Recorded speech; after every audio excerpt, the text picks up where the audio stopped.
कर्जत राष्ट्रवादी काँग्रेस पक्षाच्या वतीने कर्जत येथील पक्ष कार्यालयात शिवसेना उद्धव बाळासाहेब ठाकरे पक्षातील कार्यकर्त्यांचा पक्षप्रवेश सोहळा संपन्न झाला। कर्जत विधानसभा मतदारसंघात अपक्ष उमेदवार सुधाकर घारे यांचा निसटता पराभव झाला असला तरी सुधाकर घारे हे राष्ट्रवादी काँग्रेस पक्षाच्या कार्यकर्त्यांसाठी आमदारच आहेत। तसेच राष्ट्रवादी काँग्रेस पक्ष राज्यातील महायुती सरकारमध्ये 33% वाटा आहे आणि त्यामुळे कार्यकर्त्यांनी आपण सत्तेत आहोत हे ध्यानात ठेवून विकास कामे करण्यासाठी पुढाकार घ्यावा आणि त्यातून आपला पक्ष दोन्ही तालुक्यात क्रमांक 1चा पक्ष करावा असे जाहीर विश्वास यावेळी व्यक्त केला। दरम्यान सुनील तटकरे यांच्याकडून आदिती तटकरे आणि माझ्यावर जेवढे प्रेम केले जाते तेवढेच प्रेम सुधाकर घारे यांच्यावर असून माझ्यासाठी पक्ष जे देईल ते आधी सुधाकर घारे यांच्यासाठी दिले जाईल असे आश्वासन अनिकेत तटकरे यांनी दिले। आमदार आदरणीय सुधाभाऊ घारे साहेब कार्यक्रमाच्या निमित्ताने या ठिकाणी उपस्थित असलेले एकनाथजी धुळे साहेब, त्याचबरोबर नारायणजी डामसे, कोल्हापूरचे अध्यक्ष संतोषजी बैलमारे, दीपकजी श्रीखंडे, शरदजी कदम, मनोजजी पालकर, बाबूजी पोटे, सोमनाथजी डोंगरे त्यांचा आज पक्षप्रवेश होतो ते अभिषजी जुवारी, त्याचबरोबर त्यांच्या समवेत पक्षप्रवेश करणारे सर्वच त्या गावातील आणि पंचायतीतील प्रमुख कार्यकर्ते, व्यासपीठावर उपस्थित असलेले सर्व ज्येष्ठ नेते मंडळी, दोन्ही तालुक्यात आलेले प्रमुख पदाधिकारी, उपस्थित जमलेल्या माझ्या बंधू भगिनी आणि पत्रकार मित्रांनो, सर्वप्रथम सुधाभाऊ तुमचं मनापासून मी अभिनंदन करतो की आपण आजही त्याच उत्साहात आणि त्याच जोशात काम त्या ठिकाणी करताय। पण एकच गोष्ट माझ्या प्रत्येक वक्त्याची नेत्याची मला थोडीशी काही खटकली, ती म्हणजे आपण सगळेजण असं म्हणतोय की आपण सत्तेमध्ये नाही, आपण राष्ट्रवादी काँग्रेस पक्ष अजित पवार गटात आहोत, आपण शरद पवार गटात नाही। त्याच्यामुळे आज महायुतीच्या ह्या सरकारमध्ये 33% वाटा हा राष्ट्रवादी काँग्रेस पक्षाचा आहे आणि आपण सर्वजण त्या ठिकाणी सत्तेमध्येच आहोत। त्याच्यामुळे ठीक आहे, स्थानिक पातळीवर काही अडचणी जरूर असतील, मी काय त्या बाबतीत नाकारणार नाही। त्याच्यामुळे स्वाभाविकच आपल्याला त्या गोष्टींची जाणीव होत असेल किंवा उणीव भासत असेल, मात्र भारतीय जनता पक्ष असेल, शिवसेना असेल आणि राष्ट्रवादी काँग्रेस पक्ष असेल, हे तिन्ही पक्ष आज महायुती म्हणून राज्य सरकारमध्ये काम करत आहे। एनडीएचा घटक म्हणून आपण केंद्र सरकारमध्ये आणि राज्य सरकारमध्ये आपण त्या ठिकाणी एकत्रित्या काम करत असताना नेते मंडळी एकत्र येतात आणि स्वाभाविकच कार्यकर्त्यांवर कधी कधी कळत नकळत अन्याय होतो अशी एकंदरीत भावना आपल्याला कार्यकर्त्यांमध्ये निर्माण होते। ही काही चुकीची असं काही मी मानणार नाही, पण दिलेल्या प्राप्त परिस्थितीमध्ये सुधाभाऊ आपण पक्षाचा जो झेंडा आहे तो आपल्या मतदारसंघामध्ये अधिक भक्कम करण्याकरता, अधिक बलवान करण्याकरता या सर्व सवंगड्यांच्या सहकार्यांच्या साथीने आपण काम करतोय।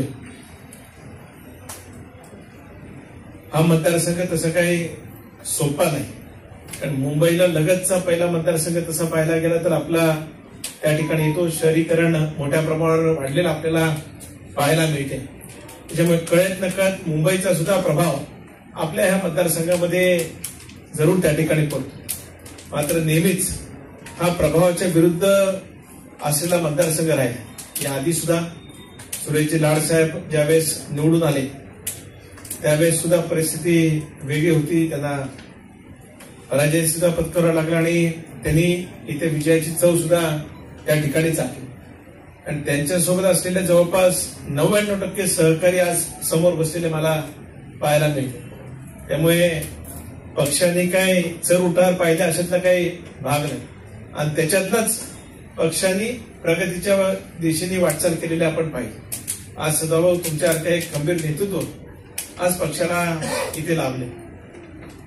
शासकीय योजना किती येत आहेत याच्यापेक्षा या भागातील ज्या मतदार बंधू भगिनींनी मला प्रेम दिलं, त्यांची प्रामाणिकपणाने सेवा करण्याची भूमिका तुमच्यासारखा कार्यकर्ता या ठिकाणी करतोय, याचं समाधान निश्चितच माझ्यासारख्याला त्या ठिकाणी.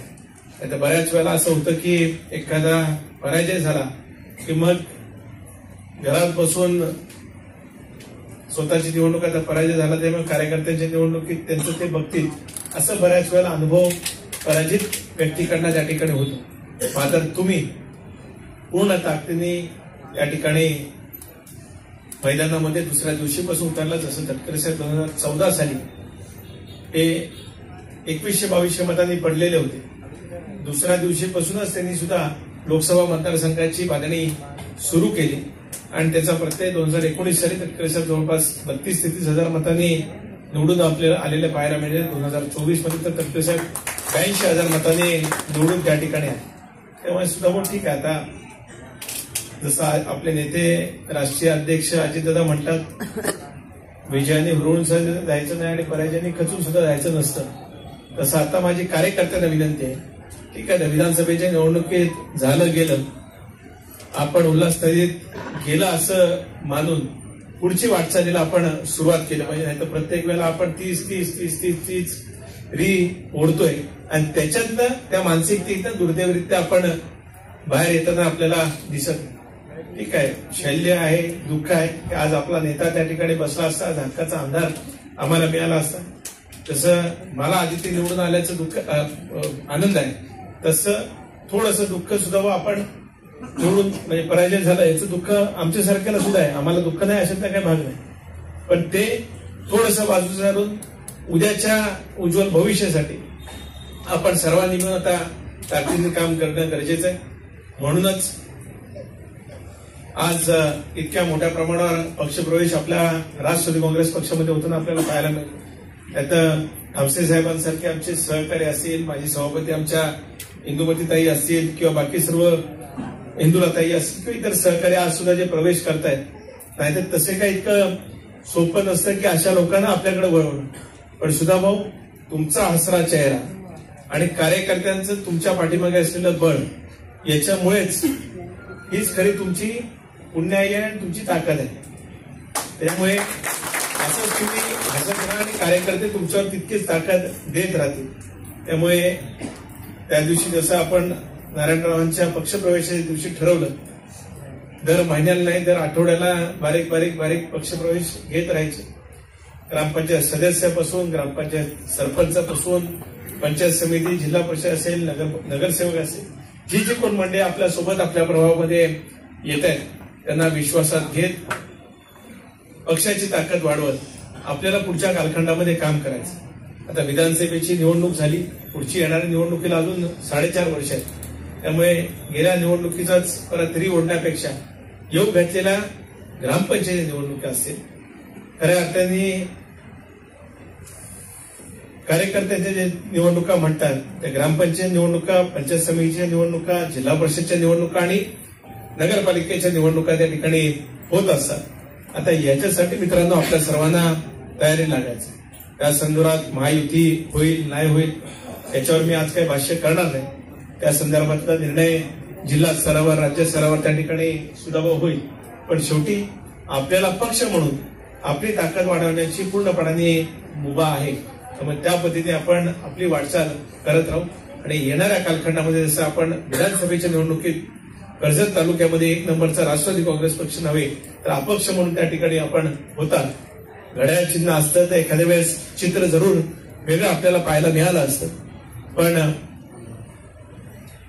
येणाऱ्या जिल्हा परिषदच्या निवडणुकीमध्ये, पंचायत समितीच्या निवडणुकीमध्ये आणि नगरपालिकेच्या निवडणुकीमध्ये निश्चितच घड्याळ हे चिन्ह त्या ठिकाणी आपल्याला राहणार असल्यामुळे आपल्याला त्या दिशेने वाटचाल करायची. आता काल परवाच ग्रामपंचायतीची सुद्धा आरक्षण पडली.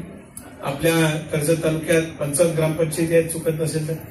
खालापूर तालुक्यामध्ये 42 ग्रामपंचायती त्या ठिकाणी आहेत.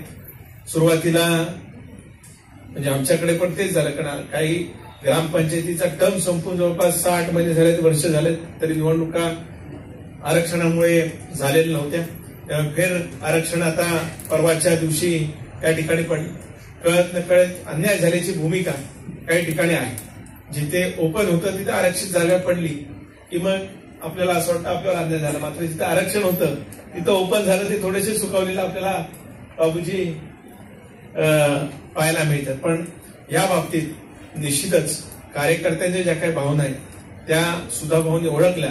पण त्याच्या संदर्भात सुद्धा ज्या ठिकाणी या बाबतीतली उचित दखल घ्यायला लावायची त्या ठिकाणी सुधा भाऊंनी कार्यकर्त्यांसाठी त्या ठिकाणी आपला वेळ आणि इतर गोष्टी सुद्धा खर्च करून हायकोर्टामध्ये रिट पिटिशन दाखल केलेली आहे. आणि निश्चितच त्याच्यातनं दिलासा हा फक्त सुधा भाऊ एका तालुक्यापुरता नाही, तर राज्यात जिथे जिथे अन्याय झालाय त्यांना तो फायदा त्या ठिकाणी होणार आहे. खरं तर मागे सुद्धा ज्यावेळेस रायगड न्यूजसाठी रामदास माली, कर्जत.